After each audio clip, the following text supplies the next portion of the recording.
Hey, Coach Abel here along with Coach Weiss, the Abel Body Experts, and we're backing off a little bit from the complicated stuff, and we're going to give you some basic alphabet soup of training, if you will. So we're featuring the variations of the reach lunge for now. We just did the front reach lunge, you can look that up, and now we're going to do a posterior reach lunge in terms of, and these can be used in warm-up, they can be used part of a training system, and we're going to show you how to progress properly what a progression is of a reach lunge, but first what a reach lunge is. So this is the posterior reach lunge.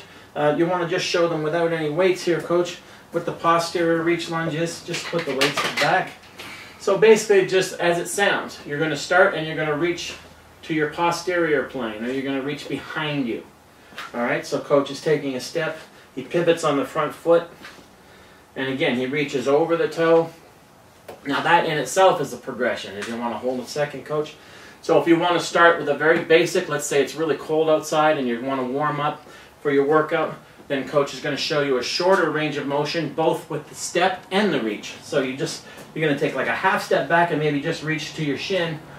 And then biofeedback begins in the warm-up. So if you're doing a posterior reach lunge, you'll start to feel the body open up, and then you can reach deeper and you can step longer. So that would be a range of motion increment progression, right? All right, so simple enough. That's a posterior reach lunge, again with a kyphotic posture, which means that you're reaching, you're bending those shoulders over, which is a good thing. Now another progression that we will add to that, of course, is to add resistance. So Coach is going to pick up a dumbbell. You can use a medicine ball. He's picking up 2 dumbbells. You can use 1, you can use 2. So just with the resistance for now, Coach.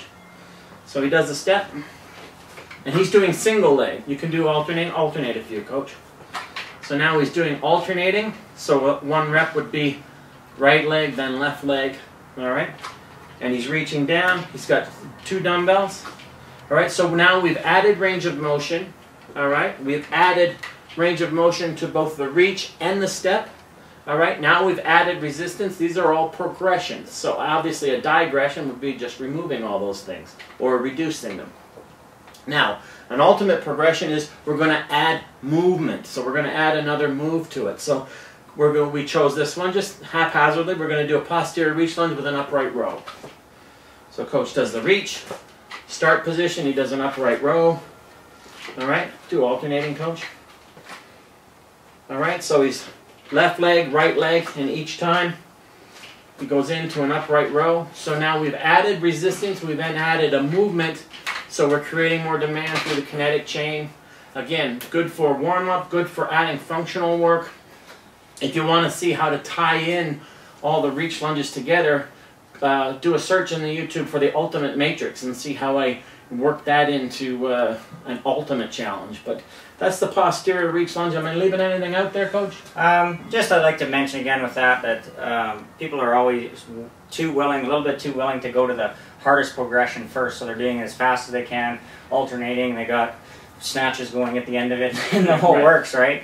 And then all of a sudden the exercise isn't what it was intended to be anymore, and they're using a lot of momentum to get through it. Right. So progression should be steady. Yeah, make sure that if you're progressing, you're actually making the exercise more difficult, not easier. Right, and something should look natural if it's going to be effective. So if you're wobbling all over the place and you're off balance, then that's not looking natural. So that's a posterior reach lunge from the Abel Body Experts, explaining both the kyphotic nature of it, its usefulness, and also how to progress and digress with range of motion, resistance, and added movement from the Abel Body Experts.